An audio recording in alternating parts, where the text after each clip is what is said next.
이제 이런 상황에서 조수진 변호사가 인권 변호사다 뭐 이런 점을 스스로 강조를 했었고 어떤 내가 노동법에 빠져 있다. 그러니까 소위 노동자들을 내가 대변하는 변호사로서의 역할을 다했다라는 취지의 주장도 했었습니다. 나흘 전에. 그리고 2019년도의 과거 목소리도 같이 준비가 되어 있습니다. 들어보시죠. 직업이 변호사라서 그런지 모르겠는데 정리를 해가지고 논리적으로 반박하고 그런 건 잘 하는 편인데요. 원래 하던 분야가 있는데 그게 이제 조세 재정 민생운동 쪽이거든요. 그러니까 경제 분야하고 노동. 이재정 언니가 제가 이제 2살 선배님이시고 그래서 박주민 변호사가 또 제 연수원 동기고 같이 학회했어요. 거기서 노동법에 제가 빠졌어요. 나는 노동법으로 밥을 먹고 살을 때 사용자는 대리하지 말아야지. 그래서 노동조합에 아무 경력도 없는 사람이 제가 여기 들어가겠습니다 해서 노동조합 안에 있는 금속법률원에 들어갔어요. 이제 조 변호사는 저렇게 이야기를 했는데 또 하나 알려진 사실은 동아일보 보도에 따르면 또 이런 얘기가 나왔습니다. 이 조수진 변호사가 변호사로서 아까 뭐 노동법 이야기도 하고 하잖아요. 그런데 근로자들의 임금 플러스 뭐 퇴직금 한 11억 정도를 지급하지 않은 그 업주 그 변호를 했던 모양이에요. 임금 약 한 11억 원 정도를 체불한 그 사람을 이제 변호를 한 건데 항소심 변호를 맡았는데 원래는 1심에서 징역 2년이 나왔었답니다. 근데 이 조수진 변호사가 변호를 맡은 항소심에서는 2심에서 원래는 2년이었는데 징역 1년 2개월로 감형이 됐다. 뭐 이런 건데요. 이것과 관련해서 이런 얘기가 나오는 거예요. 민생을 챙긴다는 인권 변호사가 3년 동안 임금 체불해서 괴롭힌 노동자들을 괴롭힌 악덕 업주 변호했다는 게 이거 현실입니까? 이거 맞는 얘기예요? 이런 지적이 나왔다는데 강전혜 변호사 무슨 생각이 드세요? 조금 아까 조수진 변호사 영상 보면은 뭐라고 얘기하냐면 사용자는 대리하지 말아야지 그런 생각했다라고 나왔습니다. 그렇다면 왜 사용자 대리했나요? 그리고 이 영상 지금 돌아가고 있는데 본인 이번에 출마하기 전에 과거에 본인이 했었던 이야기들 한 번쯤 스캔해보고서는 출마 생각했을 것 같은데 이게 이렇게 문제가 될 것이라고 전혀 생각하지 않았던 것인지 아니면은 뭐 유시민 이사장이 이야기한 것처럼 배지 주웠으니까 그 배지 내 거다 이렇게 생각을 했던 것인지 글쎄요. 본인이 지금 뭐 주소지도 이전을 하지 않아서 만약에 여기에서 후보가 된다 해도 본인이 본인 뽑을 수 없었다는 이런 웃지 못할 해프닝도 생기지 않았습니까?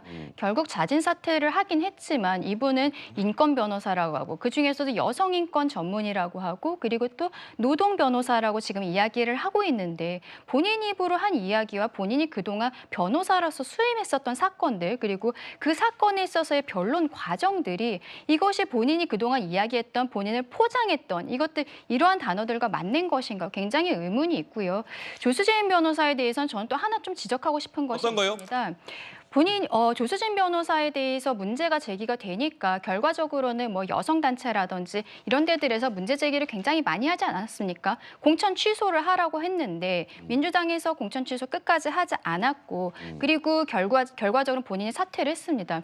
지금 이 자리에 있기는 하지만 성추현 부의장의 경우에는 서대문갑 경선 나갔을 때 본인이 경선 오디션에서 2차 가해에 대한 이야기들이 질문이 나왔을 때 소명을 했고 소명 이후에 결국 최후의 3인에 올라갔는데 여성단체에서 문제 제기하니까 갑작스럽게 성추현 부의장 빼고 대장동 변호사였던 김동아 변호사 경선 올려가지고 결국 김동아 변호사가 공천 받지 않았습니까? 왜 여성단체와 이런 인권단체들에서 이 사람에 대한 공천 취소해라, 후보 자격 박탈하라라는 이야기를 했을 때 성추현에 대해서 했었던 민주당의 태도와 조수진 변호사에 대해서 했던 태도가 왜 다른지 거기에 대해서도 납득할 만한 설명이 필요하다고 생각합니다.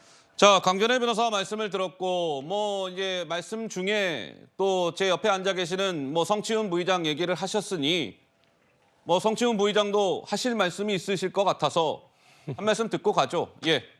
이게 뭐 제가 당사자인데 저와 관련된 그 부분에 대해서 말을 하는 거는 조금 좀 쉽지 않은 것 같고요. 다만 그런 건 있습니다. 그 한 후보자가 논란이 생겼을 때 최대한 이 당에서 이렇게 컷오프를 시키는 과정보다는 그 후보자에게 좀 시간을 주고 그 후보자가 스스로 결단을 내릴 수 있도록 하는 거는 저 민주당이나 국민의힘이나 늘 있었던 일이라고 생각을 합니다. 그렇기 때문에 조수진 후보에 대해서 당이 이렇게 결단을 내리지 못하고 어떻게 보면 조수진 후보의 기회를 준 게 아닌가라는 시각으로 좀 바라봐야 될 것 같고요. 예. 다만 아까 말씀드린 것처럼 그렇게 기회를 줬으면 기회를 잘 살려야 되는데 그 사과문을 올리는 내용 그런 것들을 살펴봤을 때 국민들이 충분히 이 사람이 반성하고 있고 과거의 행동에 대해서 뉘우치고 있구나라는 느낌을 주지 못했기 때문에 예. 당이 준 기회를 제대로 살리지 못했다. 오히려 그 이후에도 당에 대한 공격을 멈춰달라고 했지만 저는 당에 대한 공격이 여진이 남아있을 거란 생각을 하고요. 또 한 가지 그래도 말씀드리고 싶은 것은 아까 한 패널께서 이런 공천의 책임은 결국 민주당에 한 8알이 있다라고 말씀하셨는데 저는 8알 이상이라고 생각합니다. 결국 정당의 공천은 100% 예. 민주당의 공당의 책임입니다. 그렇기 때문에 이번 공천 과정에서 있었던 뭐 잡음, 문제점, 국민들에게 실망을 드린 모습 전부 100% 우리 당이 책임져야 될 부분이라고 생각하고요. 예. 그거에 대해서 실망하신 국민들께 다시 마음을 얻기 위해 노력하는 것도 100% 오롯이 저희 당이 감당해야 될 몫이라고 생각합니다. 자, 좀 전에 우리가 한번 봤었던 그래픽에는 하나 다시 한번 좀 보시죠. 그러니까 이게 이런 겁니다. 이게 변호사는 변호하는 게 직업이니까 그 자체를 뭐라고 할 수는 없죠. 그러나 변호도 변호 나름이다. 뭐 이런 거 아니겠습니까? 변호도 국민 눈높이에 맞아야 하는 것이고 상식적이어야 한다. 뭐 이런 겁니다. 그런데 초등학교 4학년 여자아이가 성폭행을 당했는데 저 아빠한테 저 성폭행 당한 걸 수도 있어요라는 취지로 이야기하고 정신질환을 저 아이가 앓고 있습니다. 뭐 이렇게 얘기하고 저 아이가요 뭐 여러 사람하고 성관계 해놓고요 지금 내가 변호하고 있는 이 가해 남성한테 덮어 씌우려고 하는 겁니다. 이렇게 얘기하고 왼쪽에 있는 2021년도에 집단 성폭력 관련해서는 같이 안 했으니까 뭐 동시에 안 했으니까 이건 뭐 집단 강간이 아닙니다. 뭐 이런 취지로 얘기했는데 법원이 그거 받아들이지 않았고 환자 성추행 사건도 마찬가지로 뭐 피해자다움이 부족했습니다. 피해자가요 이렇게 주장했는데 법원이 받아들이지 않았고 조수진 변호사는 강간 통념을 뭐 적극 활용해라. 뭐 이런 것도 홍보한 것으로 전해지면서 논란이 일었고 뭐 이런 겁니다. 변호사는 변호하는 게 직업이 맞아. 그러나 지금 제가 말씀드린 이런 논란의 내용은 이거는 변호사의 변호 업무와는 너무 동떨어져 있어. 뭐 이런 거 아니겠습니까? 김수민 평론가님은 이번에 이 논란 글쎄요. 지금 민주당은 공천을 뭐 취소했어요. 이 조수진 후보가 스스로 내려왔는데 이것이요. 이제 총선 19일 남았습니다.